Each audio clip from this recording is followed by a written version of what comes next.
Hello दोस्तों, कैसे हैं। आई होप आप लोग अच्छे होंगे, अपनी पढ़ाई अच्छे से कर रहे होंगे।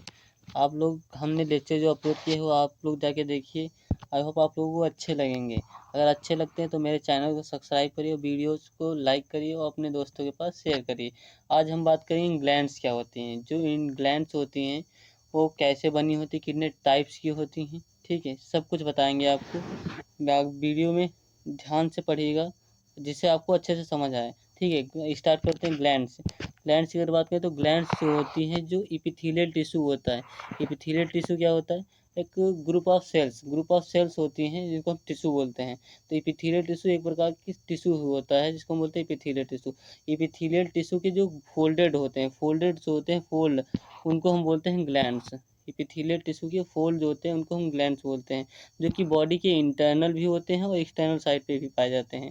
बॉडी के भीतर भी पाए जाते हैं और अंदर भी पाए जाते हैं। अंदर एक्सटर्नल साइड पे भी पाए जाते हैं और इंटरनल साइड पे भी पाए जाते हैं। तो जो ग्लैंड्स होती हैं वो एक लिक्विड सब्सटेंस को सिक्रीशन करती हैं, जो कि बॉडी के किसी भी फंक्शन को करवाने के लिए रिस्पॉन्सिबल होता है। ठीक है, ग्लैंड्स की बात करें कितने प्रकार की होती है तो एक्जोक्राइन जिनको हम हिंदी में बोलते हैं बहिस्रावी ग्रंथि। ठीक है, एवं इंडोक्राइन जिनको बोलते हैं अंतःस्रावी और मिक्स ग्लैंड। ठीक है, एक एक दोनों सबके बारे में एक एक करके बताते हैं।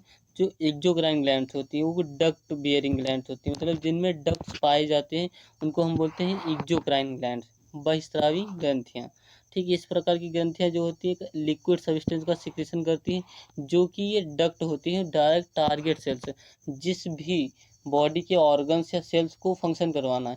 जो इंडोक्राइन एक्सोक्राइन ग्लैंड्स होती हैं वो डायरेक्ट ही उसको स्टिमुलेट करती हैं, डायरेक्ट ही वहाँ पे जाके, उसमें डक्ट होती है तो डायरेक्ट ही वहाँ पे जाके उसको स्टिमुलेट करती हैं, फंक्शन करवाती हैं। तो एक्सोक्राइन ग्लैंड्स की अगर बात करें कौन कौन सी होती है तो साइड ग्लैंड्स हो गई, लीवर हो गया, लीवर एक एक्सोक्राइन ग्लैंड्स होता है, sebaceous gland, salivary gland, pancreas, pancreas एक मिक्स ग्लैंड होता है, टीयर ग्लैंड, ये मतलब अशुग्रंथियाँ जो होती हैं, मेमोरी ग्लैंड्स। फिर अगर बात करते हैं इंडोक्राइन ग्लैंड्स, इंडोक्राइन ग्लैंड्स की अगर बात करें तो इस प्रकार की ग्लैंड्स जो होती हैं डक्ट नहीं पाई जाती। इंडोक्राइन ग्लैंड्स जो होती हैं, इंडोक्राइन ग्लैंड्स में डक्ट नहीं पाई जाती, इस प्रकार की ग्लैंड्स में डक्ट नहीं पाई जाती। इसलिए जो डक्ट नहीं होंगी तो इसका जो सिक्रीशन होगा, एंजाइम सिक्रीट करती है ना इंडोक्राइन ग्लैंड्स, तो ये कहाँ जाएगा तो ब्लड में भेजती हैं। ये डक्टलेस होती हैं, इसीलिए ये हार्मोन जो सिक्रीट करती हैं वो डायरेक्ट ब्लड में पहुँचाती हैं और ब्लड से हमारी पूरी बॉडी में सर्कुलेट होता है, और जहाँ पे फंक्शन करवाना होता है वो वहाँ पे जो होता है ब्लड के थ्रू ही जाता है, और बॉडी के ऑर्गन्स के से थ्रू जो होता है टारगेट टारगेट टिश्यू ऑर्गन्स को जो पहुँचता है वहाँ पे और फंक्शन करवाता है।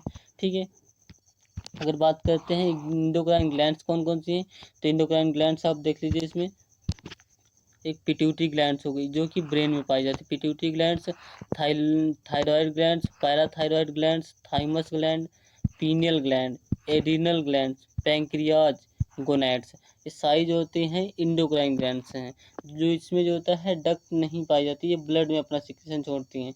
इसमें भी देख लीजिए हाइपोथैलेमस हो गया ऊपर, ये पिट्यूटरी हो गई जो कि ब्रेन्स में पाए जाते हैं, पीनियल ग्लैंड्स होती हैं मटर के दाने की तरफ। गले में थायराइड ग्लैंड्स पाए जाते, थाइमस भी होता है सीने के बाद, जो हार्ट होता है हार्ट के फ्रंट साइड में पाई जाती है। फिर पैंक्रियाज की मिक्स ग्लैंड्स, एड्रिनल ग्लैंड जिसको बोलते हैं रीनल, सुप्रा रीनल ग्लैंड्स। ठीक है, किडनी के ऊपर पाई जाती है नील, और ये ओवरीज होती हैं, और ये मेल्स में टेस्टिस हो गई और फीमेल्स में ये ओवरीज होती हैं। ठीक है, यूटेरस से लगी हुई, फैलोपियन ट्यूब से अटैच। ठीक, फिर बात करते हैं मिक्स ग्लैंड की। जो मिक्स ग्लैंड होती हैं तो इसमें जो होता है दोनों प्रॉपर्टीज पाई जाती है, मिक्स ग्लैंड में दोनों प्रॉपर्टीज पाई जाती है। ये इंडोक्राइन और एक्सोक्राइन दोनों प्रकार का ग्लैंड्स होती हैं, ये इंडोक्राइन भी होती हैं और एक्सोक्राइन भी ग्लैंड्स होती हैं, जो मिक्स ग्लैंड्स होती हैं। इन दोनों प्रकार की जो होता है फंक्शन करवाती हैं, इसलिए इन्हें जो होता है मिक्स ग्लैंड्स कहते हैं। जैसे पैंक्रियाज हो गए, डक्ट भी पाई जाती है, वो जो इसमें क्या कहते हैं, कुछ फंक्शन ऐसे होते हैं जैसे एक्सोक्राइन की तरह, कुछ होते हैं इंडोक्राइन की तरह। फिर बात करते हैं हार्मोन्स। हार्मोन्स क्या होता है, इंडोक्राइन के थ्रू होता है एक सब्सटेंस सिक्रीट होता है जिसको हम बोलते हैं हार्मोन्स।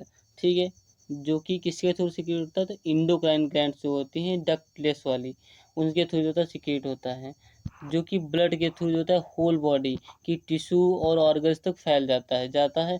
उनको जो होता है ऑर्गन्स के जो फंक्शंस होते हैं उनको कोऑर्डिनेट करता है, कंट्रोल करके रखता है। हार्मोन्स जो होते हैं थोड़ी सी भी मात्रा, बिल्कुल थोड़ी सी मात्रा अगर होती है, वो भी किसी भी फंक्शंस को करवाने के लिए रिस्पॉन्सिबल होती है। थोड़ी सी भी मात्रा काफ़ी होती है किसी भी फंक्शन को करवाने के लिए। अगर फिजियोलॉजिकली और केमिकल फीचर्स की बात करें किसी हार्मोन्स के, तो हार्मोन्स जो होता है ब्लड और वाटर में सोल्यूबल होता है, ब्लड में भी घुल जाता है और वाटर में भी घुलनशील होता है, आराम से मिक्स हो जाता है, ठीक है, कोई दिक्कत नहीं होगी, मिक्स हो जाता है। हार्मोन्स की जो है थोड़ी सी भी मात्रा किसी भी ऑर्गन्स के फंक्शंस को इफ़ेक्ट कर सकती है, थोड़ी सी भी मात्रा। हार्मोन्स की कमी या अधिकता से जो है डिसीज हो जाती हैं, कमी या अधिकता से जो होता है क्या होते हैं, डिसीज हो जाती हैं, ठीक है। या अधिक होगा या फिर कम होगा तो उससे कोई ना कोई प्रॉब्लम्स तो क्रिएट ही होगी।